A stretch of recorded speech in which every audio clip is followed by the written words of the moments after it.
لله وكفى وسلام على عباده الذين اصطفى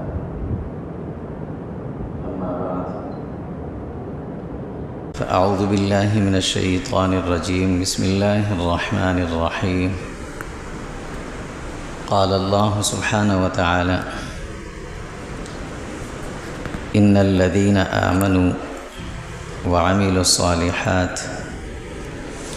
وأقاموا الصلاة وآتوا الزكاة لهم أجرهم عند ربهم ولا خوف عليهم ولا هم يحزنون صدق الله مولانا العظيم اللهم صل على جسد محمد في الأجساد اللهم صل على روح محمد في الأرواح اللهم صل على روضة محمد في القبور اللهم صل على بلد محمد في البلاد وعلى آله وصحبه وسلم تسليما كثيرا كثيرا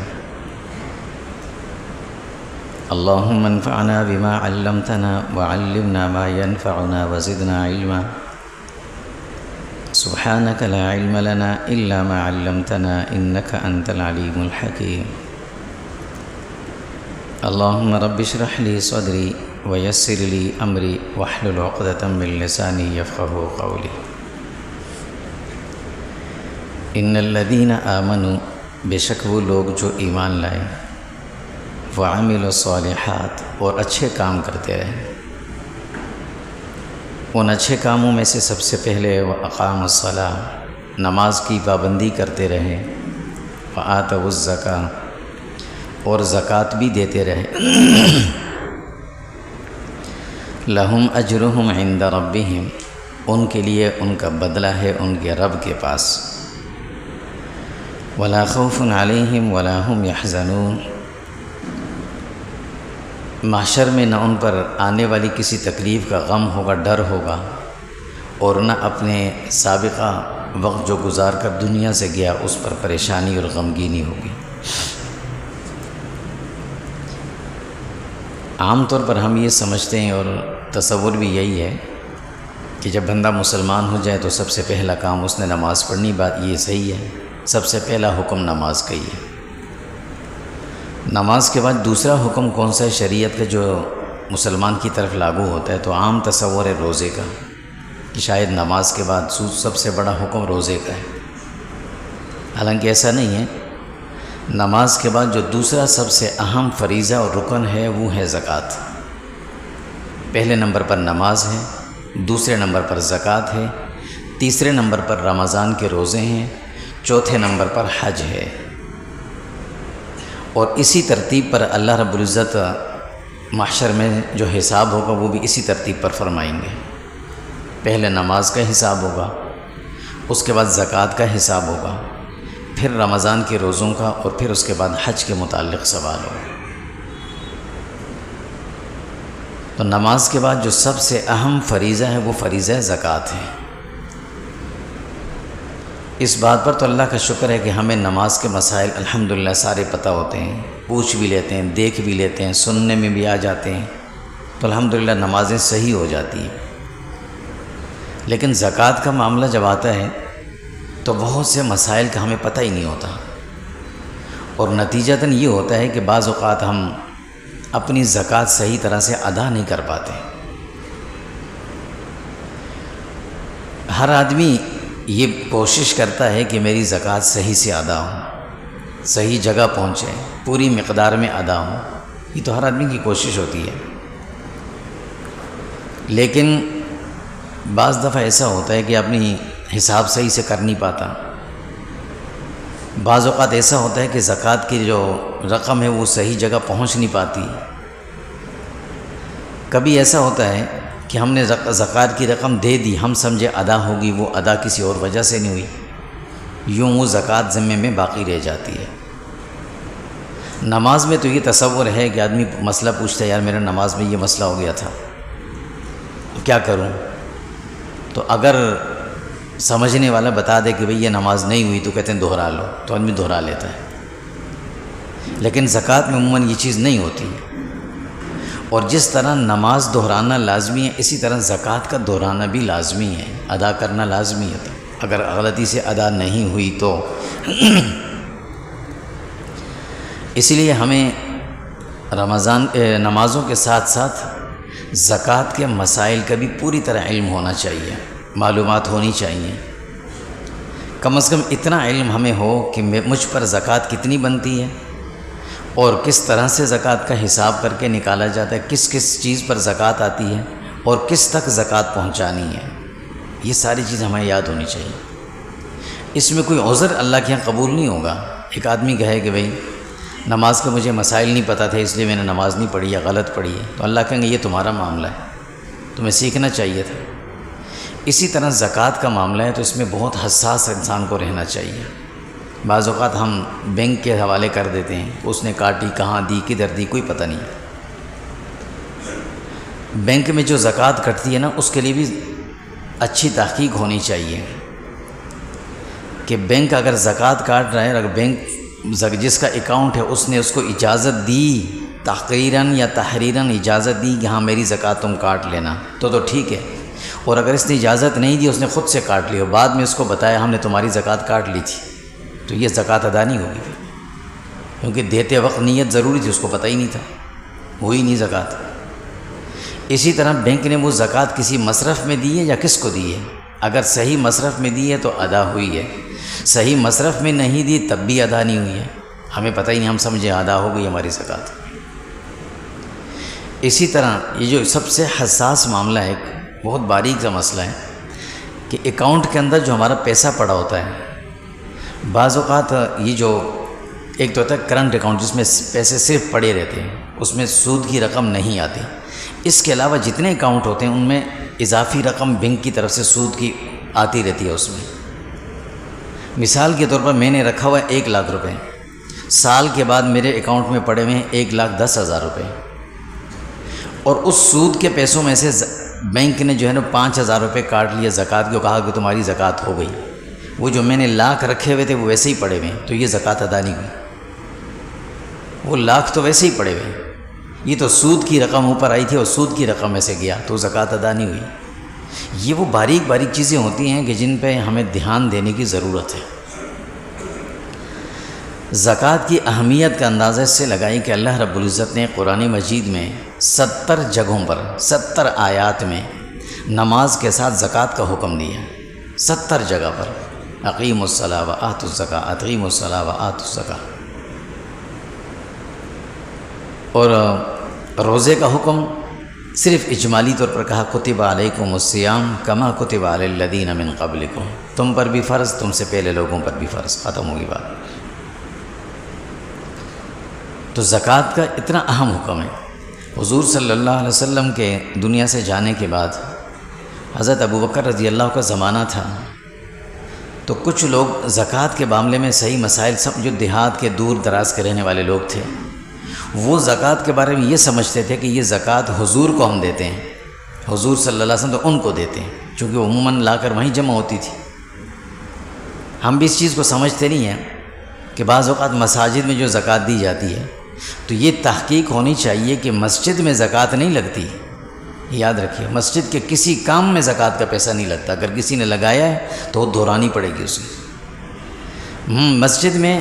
عموماً مدارس کے بندے بیٹھے ہوتے ہیں، وہ جمع کرتے ہیں، پھر وہ مدارس میں جا کر جو مدرسہ ہوتا ہے جہاں رہائشی طلباء ہوتے ہیں اس میں خرچ ہوتا ہے، جیسے ہمارے ہاں ہوتا ہے، تو اس جگہ خرچ ہوتا ہے، وہ تو ٹھیک ہے. لیکن اگر صرف مسجد کے پہ لگا دیے زکوٰۃ کا پیسہ تو زکوٰۃ ادا نہیں ہوئی. تو وہ بھی سمجھے کہ شاید یہ زکوٰۃ جو ہے حضور کو دینی تھی. اب حضور صلی اللہ علیہ وسلم دنیا میں نہیں رہے تو زکوٰۃ ختم ہو گئی. حضرت ابوبکر صدیق رضی اللہ تعالیٰ عنہ نے ان کو کہا کہ اس کو سمجھاؤ کہ زکوٰۃ ختم نہیں ہوئی، زکوٰۃ کا حکم اپنی جگہ باقی ہے. اور غصے سے کہا واللہ لأقاتلن من فرق بین الصلاۃ والزکاۃ، کہ اللہ کی قسم جس آدمی نے نماز اور زکوٰۃ کے درمیان میں فرق کیا میں اس سے لڑوں گا، قتال کروں گا، اسے قتل کروں گا میں، اگر کسی نے ایسا کہا تو. اتنی سختی کی. یہ بڑا اہم حکم ہے، اور یہ حکم صرف اس امت کو نہیں دیا اللہ نے، یہ تمام امتوں میں تھا. سب امتوں کو اللہ نے زکوٰۃ کا حکم دیا. سورہ انبیاء میں اللہ تعالیٰ نے بہت سارے انبیاء کا ذکر فرمایا۔ ابراہیم علیہ السلام کا نام لیا، ان کے بیٹے اسحاق علیہ السلام کا، ان کے بیٹے یعقوب علیہ السلام کا، ان تینوں کا نام لے کر فرمایا وَأَوْحَيْنَا إِلَيْهِمْ فِعْلَ الْخَيْرَاتِ وَإِقَامَ الصَّلَاةِ وَإِيتَاءَ الزَّكَاةِ، ہم نے ان انبیاء کو حکم دیا تھا کہ اچھے اچھے کام کرنے ہیں، ان میں سے سب سے پہلا کام نماز کی پابندی کرنی ہے اور پھر زکوٰۃ دینی ہے، تو یہ ان کو بھی حکم تھا۔ حضرت اسماعیل علیہ السلام کا اللہ نے ذکر فرمایا، ابراہیم علیہ السلام کے بیٹے تھے، ان کا ذکر فرمانے کے بعد فرمایا کان یأمر اہلہ بالصلاۃ والزکاۃ، وہ خود بھی اور اپنے خاندان اور اپنے گھر والوں کو بھی نماز کی پابندی کرواتے تھے اور زکوٰۃ کی بھی پابندی کرواتے تھے۔ گھروں میں بعض اوقات گھر والوں کے پاس، خواتین کے پاس، بچیوں کے پاس سونا رکھا ہوتا ہے، اچھی مقدار میں ہوتا ہے، ان کو ایک غلط فہمی ہوتی ہے کہ 7 تولہ جب تک نہیں ہوگا زکوٰۃ نہیں آتی۔ یہ بات صحیح نہیں ہے، اس کو سمجھنا چاہیے کہ یہ اس زمانے کی بات تھی کہ جب کرنسی بھی سونے میں ہوا کرتی تھی، اور سونے کی کرنسی وزن سے بنتی تھی، سائز سے نہیں، چھوٹی بڑی وزن سے بنتی تھی، تو اس وقت سونے کا وزن دیکھا جاتا تھا، پھر زکوٰۃ ہوتی تھی۔ آج کے موجودہ زمانے میں کرنسی کی شکل بدل گئی ہے، لہٰذا کسی کے پاس اگر 500 300 400 600 روپے بھی پڑے ہوئے ہوں اور سونا بھی رکھا ہوا ہو، 2-2.5 تولہ ہو، تو اس پر زکوٰۃ لازمی آئے گی، البتہ اس کی طریقہ کار، اس کی جو قیمت فروخت ہے اس کے اوپر زکوٰۃ آئے گی۔ تو اسماعیل علیہ السلام اپنے گھر والوں سے یأمر اہلہ بالصلاۃ والزکاۃ، گھر والوں سے کرواتے تھے۔ حضرت عیسیٰ علیہ السلام کو اللہ نے جب ذکر فرمایا تو انہوں نے جب سب سے پہلے کلام کیا لوگوں سے، قال انی عبد اللہ آتانی الکتاب وجعلنی نبیا وجعلنی مبارکا اینما کنت واوصانی بالصلاۃ والزکاۃ ما دمت حیا، کہا مجھے اللہ نے حکم دیا ہے کہ میں نماز اور زکوٰۃ کی پابندی کروں گا، کب تک؟ فرمایا جب تک زندہ ہوں کروں گا، یہ اللہ نے حکم دیا۔ پھر اللہ رب العزت نے تمام انبیاء بنی اسرائیل کے قرآن مجید میں ذکر فرمایا کہ اللہ نے تمام انبیاء سے، بلکہ تمام بنی اسرائیلیوں سے، انبیاء کے توسط سے بنی اسرائیلیوں سے کہا انی معکم، یاد رکھو میری مدد تمہارے ساتھ ہوگی، لیکن شرط کیا ہے؟ لئن اقمتم الصلاۃ وآتیتم الزکاۃ، میری مدد تمہارے ساتھ ہوگی، اس لفظ پہ غور کرنا چاہیے۔ اللہ نے کیا کہا؟ میری مدد ہوگی، کب؟ جب نماز اور زکوٰۃ کی پابندی کرو گے۔ ہم تجارت کے معاملے میں جب قدم رکھتے ہیں نا، تجارت کے لیے جب جاتے ہیں کاروبار میں، تو ہمیں یہ 2 لفظ اپنے ہاتھ میں رکھنے چاہیے۔ بعض لوگ کہتے ہیں پلو میں باندھنے، پلو میں نہیں، ہاتھ میں رکھنے چاہیے، ہر وقت یاد رہیں کہ ایک تو میں نے کاروبار کے ساتھ نماز اپنے وقت پہ ادا کرنی ہے، جیسے نماز کا وقت دکان بند، اور دوسرا زکوٰۃ کی میں نے بڑی پابندی کرنی، ادا کرنی۔ اللہ کبھی بھی اس کاروبار میں نقصان نہیں دیں گے، کبھی بھی نہیں ہوگا، یہ پکی بات ہے۔ جب بھی نقصان ہوتا ہے یا تو نمازوں کی کوتاہی کی وجہ سے ہوتا ہے یا زکوٰۃ کے صحیح ادا نہ کرنے کی وجہ سے ہوتا ہے۔ اللہ نے کیا کہا ہے؟ انی معکم، میں تمہارے ساتھ ہوں گا، اور یہ ہو نہیں سکتا کہ اللہ ہو اور نقصان ہو بندے کو، ورنہ قیامت کے اللہ سے کہہ سکتے ہیں اللہ آپ نے کہا تھا کہ انی معکم، میں تمہارے ساتھ ہوں، پھر یہ میری دکان میں آگ کیوں لگ گئی، میرا کاروبار کیوں تباہ ہو گیا، میرا گھر کیوں گر گیا، گاڑی میرے حادثے کی شکار کیوں ہو گئی؟ اللہ کہتے ہیں میں نے شرط بتائی تھی لئن اقمتم الصلاۃ وآتیتم الزکاۃ، یہ کیا تھا؟ اگر یہ تھا تو پھر کچھ نقصان نہیں ہوگا۔ اللہ نے بنی اسرائیل کو یہ کہا، سب تمام بنی اسرائیل، اور اس امت کو بھی یہی حکم دیا۔ پھر اس امت کو خاص طور سے حکم بھی کیا، تاکید اقیموا الصلاۃ وآتوا الزکاۃ۔ تو ان تمام باتوں سے یہ اشارہ مل گیا، بلکہ صراحت ہو گئی کہ نماز کے بعد سب سے اہم مقدم فریضہ زکوٰۃ کا ہے۔ لہٰذا جس طرح ہم نماز پڑھنے سے پہلے اپنے کپڑے کو دیکھتے ہیں، اپنی جگہ کو دیکھتے ہیں، وضو کا پانی دیکھتے ہیں، نماز کا اہتمام کرتے ہیں، صف میں جاتے ہیں، ساری چیزوں کو دیکھ کر ہم نماز پڑھتے ہیں، کوشش کرتے ہیں کہ میری نماز خراب نہ ہو جائے، اسی طرح سے ہمیں زکوٰۃ کے معاملے میں بھی خوب اچھی طرح تحقیق کر کے اور بر وقت ادا کرنی چاہیے۔ یہ حفاظت اور ضمانت ہے ہماری جان کی بھی اور مال کی بھی۔ پھر اس کا دوسرا پہلو دیکھیں کہ اللہ رب العزت نے نماز کی فرضیت کہاں فرمائی؟ مکہ میں، جب آپ صلی اللہ علیہ وسلم مکہ مکرمہ میں تھے، نبوت کا 5واں سال تھا، نماز فرض ہو گئی تھی۔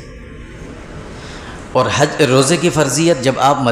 مکہ سے مدینہ آ گئے تھے، اس کے بھی 1 سال بعد ہوئی تھی۔ حج تو سن 9 ہجری میں ہوا تھا فرض۔ اور زکوٰۃ کی فرضیت بھی مکہ میں ہو گئی تھی، جب آپ مکہ میں تھے وہیں حکم آ گیا تھا زکوٰۃ ادا کرنے کا۔ چنانچہ سورہ مزمل مکہ میں نازل ہوئی تھی، اس میں اللہ نے ذکر فرمایا وَأَقِیمُوا الصَّلَاةَ وَآتُوا الزَّکَاةَ، اس میں موجود ہے کہ نماز پڑھو اور زکوٰۃ دو۔ اسی طرح جب صحابہ ہجرت کر کے مکہ سے حبشہ گئے تھے، ایتھوپیا، تو حبشہ کے بادشاہ نے جب پوچھا تو حضرت جعفر رضی اللہ عنہ نے کھڑے ہو کر اس بادشاہ کے سامنے جو اپنا مدعا بیان کیا تھا کہ ہم مکہ سے کیوں آئیں، تو اپنی ساری رودات سنائی، اور اس میں یہ کہا کہ ہم جہالت کی زندگی گزار رہے تھے، نہ ہمیں دین کا پتہ تھا، نہ اپنے بڑوں کا کچھ پتہ نہیں تھا۔ ہمارے پاس ایک عظیم نبی اللہ نے بھیجے، انہوں نے آ کر ہمیں سارے طریقے اور سلیقے سکھائے، اور پھر انہوں نے ہمیں کہا کہ نماز پڑھو اور زکوٰۃ دو۔ یہ مکی دور تھا، تو اس کا مطلب مکی دور میں زکوٰۃ کا حکم آ گیا تھا۔ اسی طرح ابو سفیان جب روم کے سفر پہ تھے تو ہرقل روم نے ان سے پوچھا کہ تمہارے نبی تمہیں کن باتوں کا حکم دیتے ہیں؟ تو انہوں نے کہا وہ ایک تو کہتا ہے، اس وقت ابو سفیان مسلمان نہیں تھے، کہا کہ وہ نبی جو ہیں، وہ جو شخص ہے وہ کن کاموں کا حکم دیتے ہیں؟ کہا وہ کہتے ہیں کہ نماز پڑھو اور زکوٰۃ دو۔ تو یہ بھی اس بات کی گواہی ہے کہ مکہ مکرمہ میں جب آپ تھے تو زکوٰۃ کی فرضیت کا حکم آ گیا تھا۔ ہاں البتہ فرق تھوڑا سا تھا، جب زکوٰۃ کا حکم آیا مکہ مکرمہ میں تو صحابہ نے حضور سے پوچھا یا رسول اللہ ہمارے پاس تو اتنا مال تو نہیں ہوتا، ہم تو اتنے مالدار تو ہیں نہیں، اور ظاہر مکہ میں صحابہ کی حالت ایسی نہیں تھی، جو تھا وہ بھی چھن جاتا تھا ان سے، تو ہم زکوٰۃ میں کیا دیں؟ یسألونک ماذا ینفقون، اللہ نے کہا کہ یہ آپ سے پوچھتے ہیں کہ میں کیا خرچ کریں، تو ان سے کہو قل العفو، جو چیز تمہاری ضرورت سے زائد ہو وہ دوسرے ضرورت مند کو دے دو، یہ تمہاری زکوٰۃ ہو گئی۔ اور جب مدینہ چلے گئے صحابہ کے پاس مال تھوڑا بہت آ گیا، پھر اللہ نے باقاعدہ ایک نصاب کی ترتیب بتا دی، تو حکم مکہ مکرمہ میں ہی آ گیا تھا۔ تیسری بات جو زکوٰۃ سے متعلق سمجھنے کی ہے، اس کا کیا فائدہ ہے زکوٰۃ کا، کیوں ہم یہ زکوٰۃ دیتے ہیں، وجہ کیا ہے، اس کا فائدہ کیا ہے؟ سب سے بڑی بات تو بنیادی بات تو یہ ایمان کی علامت ہے، ایمان کی نشانی ہے۔ حضور صلی اللہ علیہ وسلم کے زمانے میں مدینہ منورہ میں جو منافقین تھے نا، وہ نماز پڑھتے تھے، نماز میں آتے تھے، مسجد نبی میں بیٹھتے تھے، لیکن زکوٰۃ نہیں دیتے تھے۔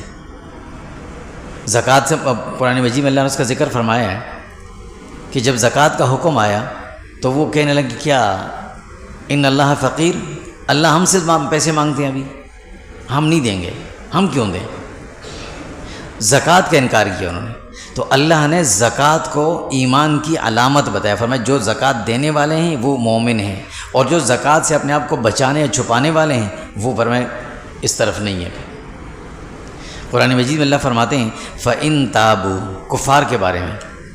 کہ اگر یہ کافر سارے توبہ کر لیں، وَأَقَامُوا الصَّلَاةَ، نماز کی پابندی شروع کریں، وَآتَوُا الزَّکَاةَ، اور زکوٰۃ دینے لگیں، فَإِخْوَانُكُمْ فِي الدِّينِ، تو یہ تمہارے مسلمان بھائی بن گئے، یہ ایمان کی علامت ہے۔ تو سب سے پہلی چیز تو یہ زکوٰۃ جو ہے یہ ایمان کی نشانی، ایمان کی علامت ہے، لہٰذا اس کو ایمان کا حکم سمجھ کر، اللہ کا حکم تو ہے ہی ہے، لیکن یہ ایمان کا سب سے بنیادی جز سمجھ کر زکوٰۃ کو اہتمام سے ادا کرنا چاہیے۔ دوسری چیز یہ عبادت بھی ہے، اللہ نے انسان کو دو بڑی نعمتیں دی ہیں، جسم صحت والا اور مال، یہ دو ہی چیزیں جو انسان اس کے لیے محنت کرتا ہے ساری زندگی ان دو چیزوں کے لیے محنت کرتا ہے انسان، اول مال کے لیے اور بعد میں صحت کے لیے، تو یہ دو چیزیں۔ اب جسم اللہ نے صحیح دیا ہے تو اس کی زکوٰۃ ہے نماز ادا کرنا، اللہ کے سامنے جھکنا، رکوع کرنا، اٹھنا بیٹھنا، یہ اس کی زکوٰۃ ہے۔ اور مال اللہ نے دیا ہے تو اس میں سے ایک حصہ نکال کر اللہ کے نام پر مستحق تک دینا، یہ اس کی زکوٰۃ ہے، اس کا حق ہے۔ تو یہ عبادت ہے، سب سے بڑی مالی عبادت ہے یہ بنیادی۔ اور تیسرا اس کا بڑا فائدہ کیا ہے کہ اس کے ذریعے معاشرے کے ضرورت مندوں کی مدد ہو جاتی ہے۔ ویسے عام وقت میں نا انسان کسی کو دیتا ہے نا تو دل کے اندر ایک عجب سا آتا ہے، تکبر سا ہے، بھی میں خرچ کر رہا ہوں، میں فقیروں کو دے رہا ہوں، لیکن زکوٰۃ دیتے ہوئے یہ بات خیال دل میں نہیں آتا، یہ اصل چیز ہے۔ کیوں؟ وہ زکوٰۃ کو سمجھتا ہے کہ یہ اس کا حق ہے، مجھ پر ذمہ داری ہے، تو زکوٰۃ جو ہے یہ ضرورت مندوں کا حق ہے، ان تک پہنچایا جائے۔ حضرت معاذ رضی اللہ تعالیٰ عنہ کو حضور صلی اللہ علیہ وسلم نے جب یمن بھیجا نا بحیثیت گورنر کے، تو ان سے کہا کہ تم وہاں جاؤ، وہاں جو غیر مسلمان ہوں گے نئے نئے، تو ان کو سب سے پہلے ایمان کے بعد جو دعوت دینی ہے وہ نماز کی دینی ہے۔ جب وہ نماز پر آ جائیں پھر ان کو زکوٰۃ کے بارے میں کہنا ہے، لیکن ان کو بات بھی سمجھانی ہے، وہ کہیں نہ سمجھے کہ یہ ہمارے مال لینے آیا ہم سے۔ ان سے کہنا کہ تؤخذ من اغنیائہم وترد الی فقرائہم، بھائی یہ زکوٰۃ میں مدینہ لے کر نہیں جاؤں گا، تم سے لوں گا، تمہارے مالداروں سے وصول کروں گا، پھر اسے اکٹھا کروں گا اور تم میں سے جو غریب ضرورت مند ہوں گے ان کو جا کر دوں گا۔ یہ ہوگا اگر زکوٰۃ صحیح طریقے سے ادا کرنے والے بن جائیں اور صحیح مستحقین تک ذمہ داری سمجھ کر ہم پہنچانا شروع کر دیں، تو ہمارے قرب و جوار میں، خاندان میں، محلے میں کوئی غریب نہیں بچے گا، سب کی ادا۔ ہوتا ہی ہے کہ بعض اوقات یہ زکوٰۃ ہماری غلط جگہوں پر چلی جاتی ہے، جہاں ضرورت نہیں ہوتی وہاں بھی چلی جاتی ہے اور ضرورت فضول چلی جاتی ہے۔ اب تنقید نہیں کرنا، کسی کو منع نہیں کرنے کی بات نہیں ہے، ایک سوری سی بات ہے کہ جہاں جس شہر کے اندر غریب کو بیچارے کو راشن کی مشکلات ہو رہی ہوں، ان کو آپ شتر مرغ کی سحری کروا رہے ہیں، کیا فائدہ ہو اس سے؟ کیا ملے گا اس سے؟ ان کو پتہ نہیں، اس دفعہ تو کچھ اور ہی چیزیں بڑی بڑی آ رہی ہیں، اور ان کو افطاری میں آپ لگائیں گے اس کے تکہ اور پتہ نہیں باربیکیو یہ لگائیں ان کے لیے۔ یہ زکوٰۃ سے مذاق ہے۔ روڈ پہ ہم نے دسترخوان لگا دیا، جی زکوٰۃ کا پیسہ جمع کریں، لوگوں کو کھانا کھلا رہے ہیں، نام بڑا اچھا ہے، لیکن یاد رکھیں ان کھانا کھانے والوں میں سے غیر مسلم بھی ہیں، ان کھانا کھانے والوں میں سے غیر مستحقین بھی ہوتے ہیں، وہ بھی وقت سے پہلے آ کر پہنچے کھا لے کے چلے جاتے ہیں، تو کیا وہ زکوٰۃ ادا ہو جائے گی؟ ویسے خرچ کریں، منع نہیں ہے، کریں، اچھی بات ہے۔ اگر اللہ نے کسی کو دیا ہے نا تو شتر مرغ کیا، وہ ہر وقت جو ہے نا جو چیز ملے اسے کھلائے، اچھی بات ہے، منع نہیں ہے، لیکن کم سے کم زکوٰۃ کے پیسے کے ساتھ ایسا مذاق نہ کریں کہ کل کو قیامت میں اللہ کے سامنے جواب دینا پڑ جائے، پھر کہاں سے حساب دیں گے؟ لاکھوں کروڑوں میں نے دے دیا لیکن پتہ چلا وہ زکوٰۃ ادا ہی نہیں ہوئی ہے۔ یہ کام نہ کریں، زکوٰۃ مستحق تک پہنچائیں، معاشرے کے اندر غریب رہے گا نہیں، ختم ہو جائے گا۔ اور اگر زکوٰۃ ان چیزوں پہ اڑاؤ گے تو پھر سارے بیچارے غریب ایسے ہی بیٹھے رہیں گے، ان کا حق نہیں ملے گا ان کو۔ زکوٰۃ کا جو سب سے بڑا فائدہ ہے نا، سب سے بڑا فائدہ اس میں مال کی پاکی ہے اور مال کا اضافہ ہے، پاکی اور اضافہ، تطہیر اور تکثیر، مال پاک ہو جاتا ہے اس سے۔ بھائی مثال کے طور پر اگر میرے یہ کپڑے میں نے پہنے میں باہر نکلا، مجھے پتہ ہے میرے کپڑوں میں گٹر کا پانی لگ گیا، میں واپس آؤں گا، ان کو اتاروں گا، دھوؤں گا، دوبارہ پہن لوں گا، تسلی ہو گئی۔ لیکن اگر مجھے پتہ ہی نہیں ہے اور جس راستے سے میں گزرا ہوں گندگی لگی ہے، مجھے پتہ ہی نہیں ہے، اور میں ان کپڑوں میں نمازیں پڑھ رہا تھا، تو کیا میری نماز ہو جائے گی؟ نہیں ہوگی۔ تو اب اس کپڑے کو پاک کون کرے گا؟ گھر والوں کو تو پتہ نہیں ہے کہ بھئی یہ گندے کا، تو بظاہر تو صاف لگ رہے ہیں۔ مثال کے طور پر میں نے کپڑے دھونے والے کو دیا تھا، اس نے گندے پانی میں سب کپڑے اکٹھے ڈالے، نکالے، دھو کے دے دیے مجھے، بظاہر تو چمک رہے تھے لیکن پاک نہیں ہوئے، صاف ہو گئے، پاک نہیں ہوئے، دونوں میں فرق ہے، پاک نہیں ہوئے۔ اب میں اس میں نمازیں پڑھ رہا ہوں، سارا کچھ کر رہا ہوں، کچھ بھی نہیں ہو رہا، مجھے پتہ ہی نہیں ہے۔ اور اگر مجھے پتہ چل گیا دنیا میں یا آخرت میں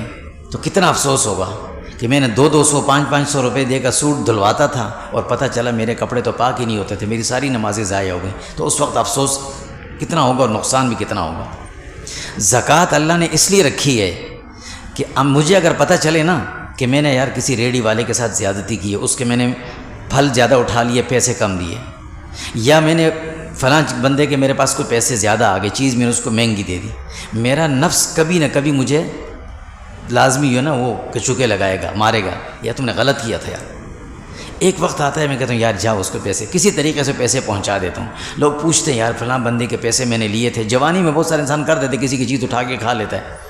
یار اب کیا کروں، بندہ تو نہیں مل رہا، دیکھیں نا نفس بتا رہا ہے اس کو نا کہ کرو۔ اب وہ مسئلہ پوچھتا ہے، لوگ کہتے ہیں بھئی اس کے نام پہ صدقہ کر دو، کچھ کر دو، کچھ نہ کچھ اللہ کرے شاید ادا ہو جائے گا، اس کے خاندان والوں کو ڈھونڈو، کوئی مل جائے دے دو۔ بعض اوقات تو لوگ کئی ساتھی ایسے آتے ہیں کہتے ہیں ہم نے ڈھونڈ کے ہمیں بندہ ہی نہیں ملا، کوئی نہیں مل رہا اس کا، کتنی مشکل ہوتی ہے اس کی۔ کیوں؟ مجھے پتہ تھا میں نے کسی کا حق لیا، اور اگر مجھے پتہ ہی نہ چلا میں نے کسی کا حق مار لیا تھا تو اس کا کیا کریں گے، وہ کیسے ادا ہوگا؟ اللہ نے یہ 2.5% جو رکھا نا اس لیے رکھا ہے کہ کپڑے دھوبی سے دھل کے آئے تھے، گھر والے اگر اچھے ہوں نا، سمجھدار ہوں، تو وہ ایک مرتبہ پانی میں ڈال کر نکال کر نچوڑ کر دوبارہ استری کر کے دے دیں گے، ہاں بھی پاک ہو گیا، صاف تو پہلے کر دیا تھا، پاک ہو گیا۔ تو اسی طریقے سے 2.5% نکل گیا، ہمارا جو مال تھا اللہ نے وہ پاک کر دیا، جس کا ہمیں پتہ نہیں تھا، بیچ میں کسی کا حصہ آ گیا تھا، وہ پاک ہو گیا۔ اب جب پاک ہو گیا تو ہمارے لیے حلال ہو گیا۔ اور دوسرا سب سے بڑا فائدہ اس کا کیا ہے؟ اس کا سب سے بڑا فائدہ یہ ہے کہ اس سے مال میں اضافہ ہوتا ہے، اللہ اس سے مال میں برکت آتی ہے۔ حضرت عائشہ رضی اللہ فرماتی ہیں کہ حضور نے فرمایا کہ جو آدمی زکوٰۃ نہیں دیتا نا، زکوٰۃ کا پیسہ اس کے پاس رہ گیا، تھوڑا سا بھی رہ گیا، یہ اتنا خطرناک ہوتا ہے کہ یہ اپنے حلال کی کمائی کو بھی ضائع کر دیتا ہے اگر زکوٰۃ ادا نہ کی۔ بعض دفعہ لاکھوں روپے کو، اربوں روپے کو، یہ 1000-2000 روپے جو زکوٰۃ کے ادا نہیں کیے تھے وہ ضائع کر دیتے ہیں، اس کو نقصان کر دیتے ہیں، حادثاتی طور پر نقصان ہو جاتا ہے۔ اس لیے زکوٰۃ کے پیسے کو ہمیشہ یا تو جلد ادا کرنا چاہیے یا الگ کر کے رکھنا چاہیے، جیسے جیسے مستحقین ملے ان میں تقسیم کر دینا چاہیے۔ اپنے پیسوں کے ساتھ اکٹھا بھی نہ رکھیں اسے، وقت گزر گیا ہمیں بھول گیا اور وہ وہیں پڑے رہے تو رکھے ہوئے پیسوں کو بھی ضائع کر دے، رکھے مال کو ضائع کر دے گا۔ یہ حضور کی حدیث ہے۔ اور جو شخص زکوٰۃ پابندی سے ادا کرتا ہے اللہ اس کے مال کو بڑھاتے ہیں، کم نہیں ہوتا، بڑھتا ہے اس سے۔ جیسے پھلوں کے درختوں کو جب شاخ تراشی کرتے ہیں، کاٹتے ہیں، تو یہ کاٹنا نقصان نہیں ہوتا، کٹائی کرنے کے بعد اگلے سال اس میں پھل زیادہ آتے ہیں، اس طرح مال میں اضافہ ہوتا ہے۔ اللہ رب العزت نے جو مال کے اندر برکت کے اسباب ہمیں دیے نا وہ یہ دیے، ایک تو زکوٰۃ وقت پہ ادا کی جائے، ایک فجر کی نماز کی پابندی کی جائے، ایک صبح جلدی اٹھنے کا اہتمام کیا جائے، اور ایک کثرت سے استغفار کیا جائے۔ اللہ تعالیٰ مال میں خوب برکتیں عطا فرمائیں گے۔ اللہ تعالیٰ ہمیں سمجھ عطا فرمائے۔ وصلی اللہ تعالیٰ۔